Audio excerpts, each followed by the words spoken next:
Hello everyone, I'm Matthew Taylor, I'm the RSA's Chief Executive. It's my great pleasure to welcome you here for this evening's special event. I want to give particular welcome to sixth form pupils from the RSA Academy Tipton who've joined us this evening, and I'm told they've got some questions ready. Before we begin, can I ask you to make sure your mobile phone is switched to silent, as well as filming the event for our website and for posterity. We're also live streaming over the RSA website, so welcome to our online viewers, and a reminder that the hashtag for tonight is hashtag RSA Sky if you want to get involved in the discussion on Twitter. Now, housekeeping notice is over. It's my great pleasure to introduce tonight's event, which is organised in partnership with Sky News. We're delighted to welcome John Riley, head of Sky News, to talk about the industry of gathering and delivering news in a fast-paced world.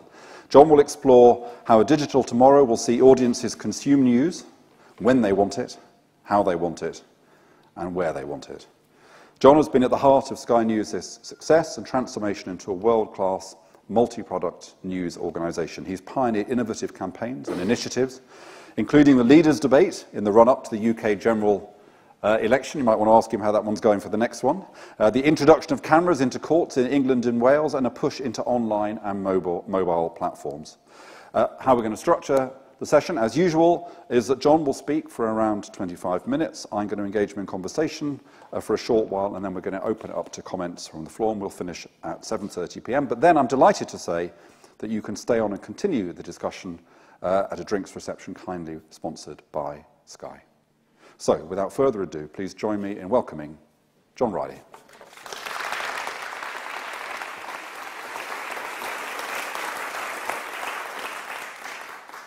Hi, good evening.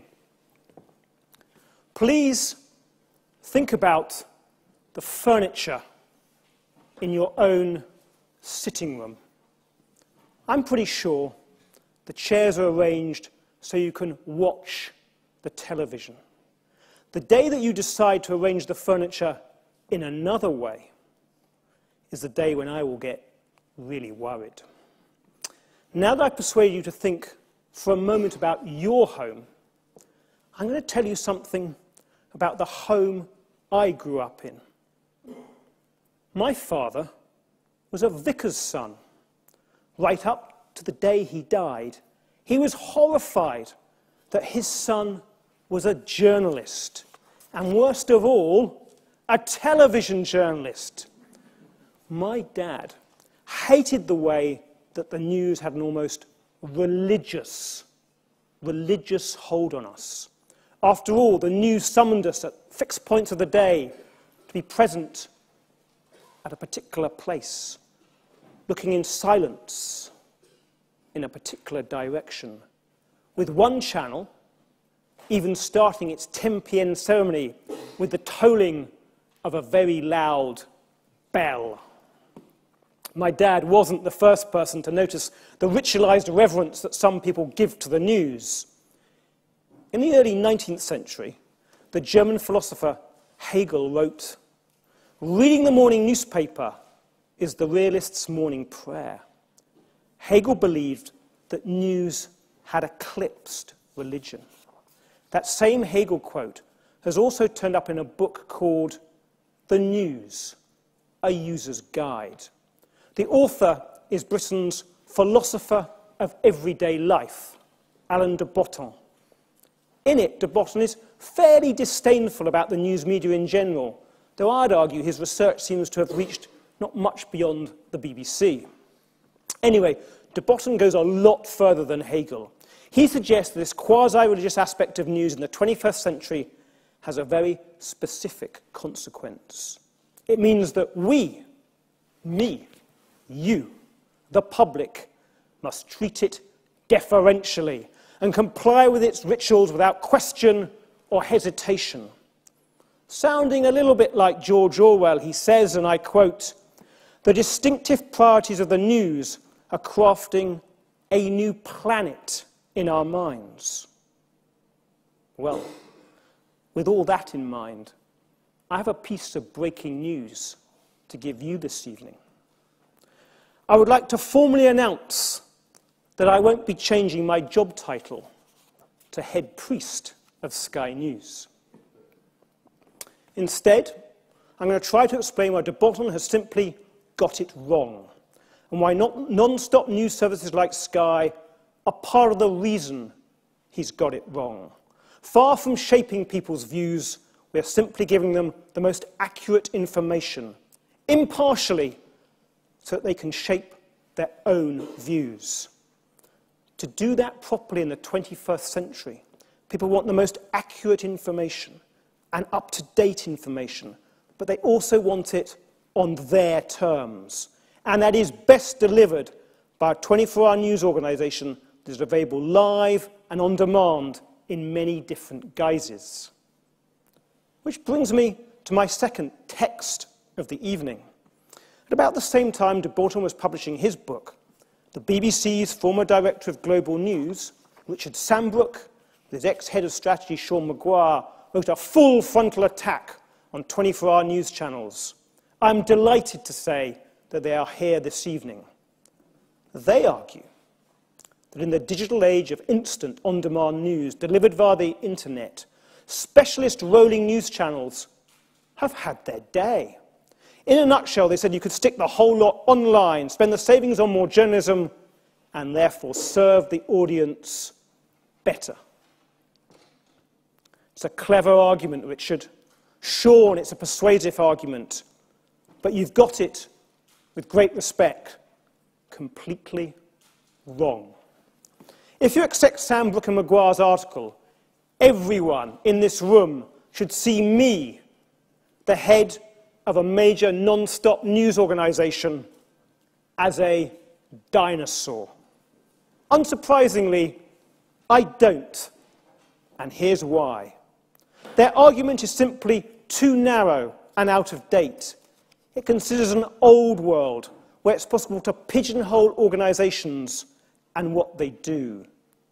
News organisations can no longer be categorised so easily. Sky News is not just a rolling news channel, just as The Guardian or The Times is not only a newspaper. Sky News is live and on demand 24/7. The ability to offer live coverage is a critical part of our service.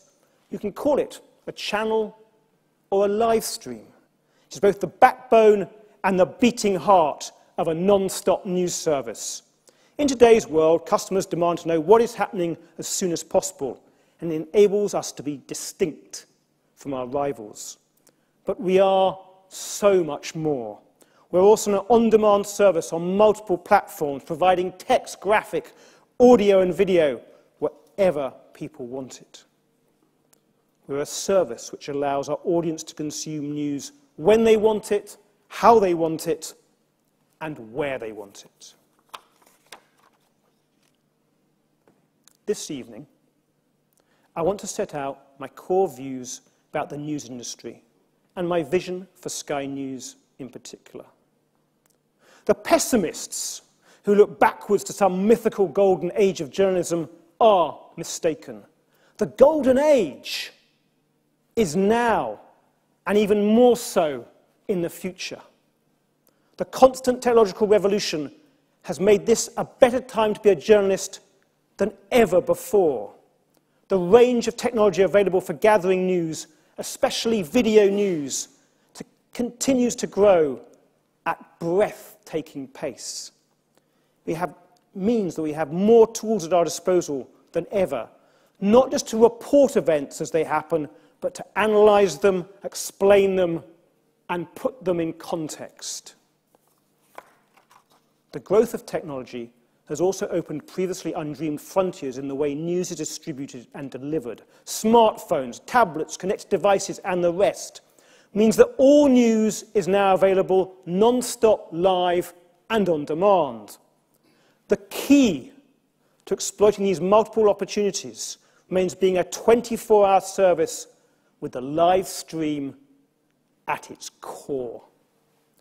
It is the spine of our non-stop news service, its main source of strength. Or to put it another way, the news channel is certainly not sufficient on its own, but it is a totally necessary component of the whole immediately accessible news proposition. And if we didn't have it, we would have to invent it.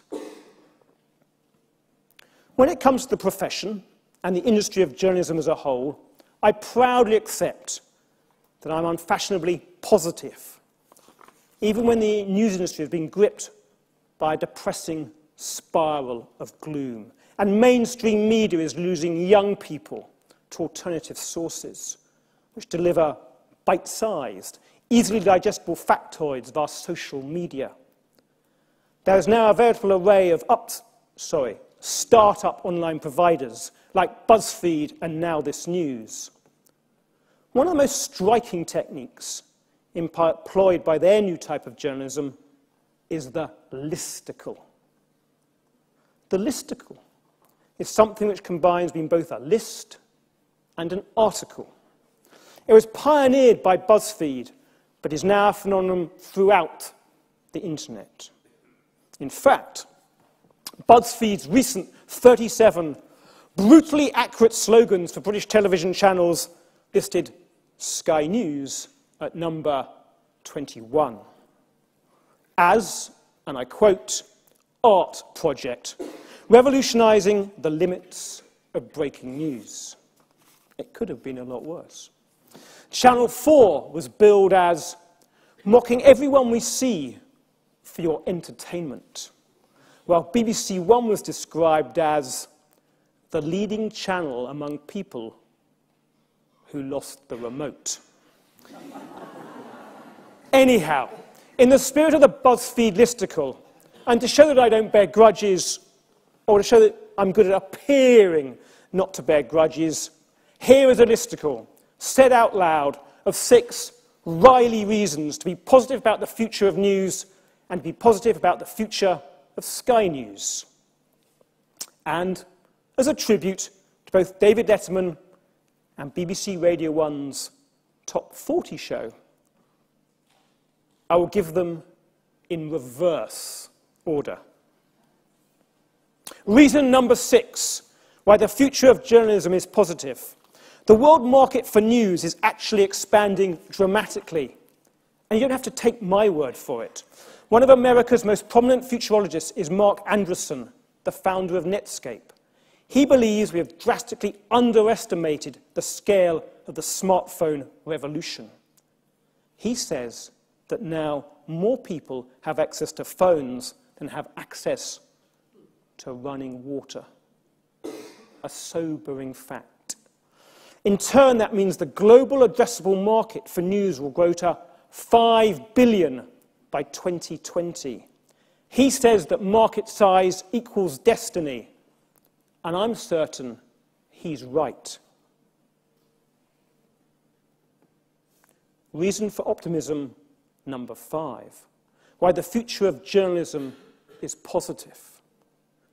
Journalism remains the most effective way of holding institutions to account. I don't just mean in the sense of the very big sensational exposés like the MP's expenses scandal a few years back, or the scale of state surveillance by American intelligence. I mean it in the way, day in, day out, professional journalists chip away at the public relations shields which the establishment erects around itself, by asking awkward questions and unpicking the facts. Persistent, tenacious inquiry is the rock on which all good journalism is based, at home and abroad, typified by Alex Crawford in South Africa, Robert Peston in the City, Matt Fryer in Ukraine, and Eamon Holmes in Osterley. When Alex Crawford was covering the Arab Spring in 2011, everywhere she went, she heard the same thing, that foreign journalists are often the only people who can credibly bear witness to what is really happening in repressive regimes with state-controlled media. My point is simply this. While journalism prospers, so does democracy. Reasons for optimism number 4, why the future of Sky News is positive. Technological change is happening so fast, it is hard to keep up. Hardware and software seem to be changing every day. At heart, though, the revolution is powered by an explosion in internet provision. The latest thing from Facebook and Google is the use of drones and balloons to spread internet connectivity in the developing world. The technology revolution has also transformed journalists' ability to tell stories. Today, we can gather news from almost anywhere, and often we can do it live, as it actually happens. In 2011, Alex Crawford scooped the world by reporting live in vision from a rebel truck as it drove into Tripoli. It was an amazing team effort. Her producer pointed the broadband satellite dish at the sky, tweaking it a few millimeters at a time to keep the signal steady. They got the power from the truck's cigarette lighter. Last year, our Mark Stone reported live but covertly from the North Korean capital. This was an unprecedented feat, only made possible because of some in-depth research by his cameraman into North Korea's mobile phone system. Perhaps even more remarkably, Stone reported live on camera from inside a Chinese police van after being arrested. I've tried to discourage him from trying to repeat the experience. At home, the advent of 4G has transformed the mobile phone into a miniature camera-cum-satellite truck. Our reporters use mobile phones to report live in vision from the West Country floods when it was impossible to get a vehicle anywhere near them. One reporter even used his phone, not only to shoot, but also to edit and feed his report after the main camera packed up. Our latest bit of kit is a drone equipped with a high-definition camera. It provides remarkable aerial video, closer up than a helicopter can offer, and at a fraction of the cost. We live in an era in which we've had to report far too much bloodshed. So I am quietly proud of the fact that we're using drones not as a platform for launching air-to-surface guided missiles, but as a platform for delivering precision-guided news. Reasons for optimism number 3. Why the future of Sky News is positive. This revolution in technology has not just transformed the way we gather information. It has also revolutionized how we present it and analyze it. Today, the concept of multimedia journalism is no longer some text, a few stills, and maybe a bit of video. It's an intricately woven tapestry, which is the most suitable media to tell every aspect of the story. One of the most important departments at Sky News is our graphics area, where highly skilled designers create technically complicated, yet brilliantly simple visual explainers. The best examples recently have been their work on the missing Malaysian plane MH370, providing a depth of analysis which no amount of video or words could match. If there is one point in which I find myself in complete agreement with Alain de Botton, it is this. News just can't give us the facts. News must tell us what these facts really mean. Our recent focus has been on expanding and reinforcing our already powerful team of specialist journalists, whose job is not just to report the news, but to explain it, using all the resources available on multi-platforms. Ed Conway, our economics editor, even devised a piece of bespoke technology to help him explain the intricacies of higher economics. It's called Conway's Console. It's an app which brings together a raft of data about how different regions in the UK are performing economically. We use it, you may have seen it regularly on air and on digital platforms to show which regions are faring well and which are faring less well.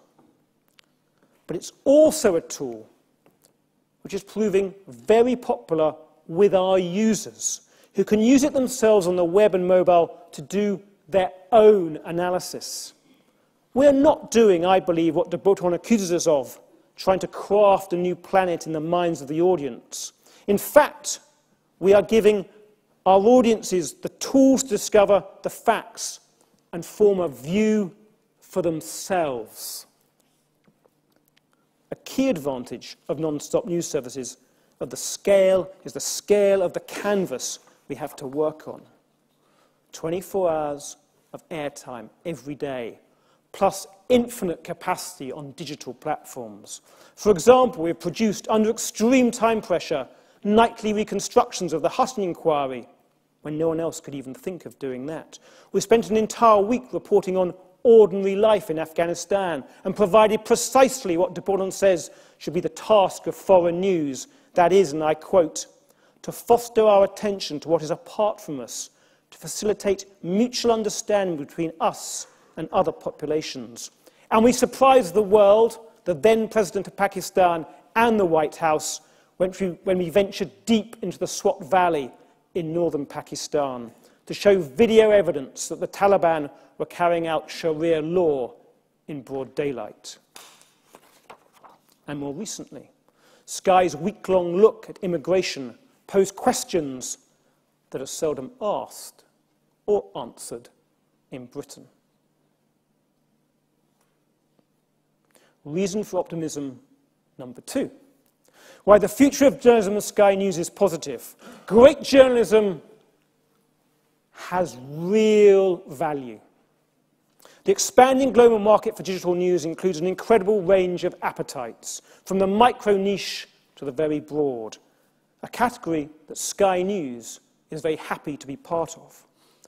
Mark Anderson, the futurologist I mentioned earlier, also says that to succeed, you need to go for maximum depth or maximum breadth. Well, I know that it's possible and necessary to do both. We must not be satisfied with just licking the surface of the apple. We should aim to bite into its core. Accuracy and truth and depth in journalism also have real, immediate and lasting value. News may have been swallowed deferentially and without question at some time in the past, when news was handed down like tablets of stone. But Sky News smashed that mould a long time ago. The very